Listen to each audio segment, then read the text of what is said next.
Bomba! Troje ključnih igrača Hajduka ulaze u posljednju godinu svojih ugovora. Ova situacija zabrinula je navijače kluba. Pitanje je, hoće li produžiti ugovore? Budite u toku s razvojem ove priče pretplatom na naš kanal kako ne biste propustili nijednu novost. Prvi od njih je Krovinović. Talentirani igrač koji je privukao veliku pažnju navijača, jer je neupitan starter i osvojio je kup prošlog mjeseca. Uz Pupštaša, postao je ključna karika u vezi između obrane i napada, pružajući stabilnost timu. Produžetak ugovora s Krovinovićem ključan je za Hajdukovu ekipu koja ima velike ambicije za sljedeću sezonu u svim natjecanjima. Kao i Krovinović, i Dario Melnjak nalazi se u osjetljivoj situaciji.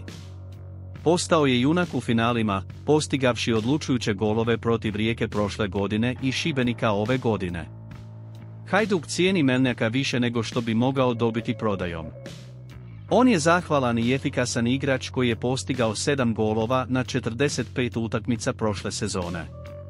Njegov doprinos kao lijevog beka u napadu ključan je za tim.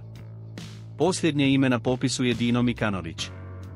Njegova nedavna ozljeda otvorila je prostor za mladog Niku Sigura, koji ima samo 19 godina, da pokaže svoj potencijal kao desni bek. Mikanoviću predstoji ključno ljeto u kojem će imati vremena oporaviti se i boriti se za svoje mjesto u početnoj postavi.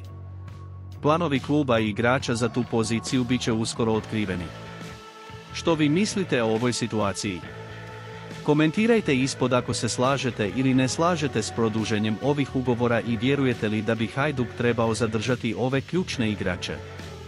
I nemojte zaboraviti pretplatiti se na naš kanal kako biste bili informirani o svim novostima Hajduka Split.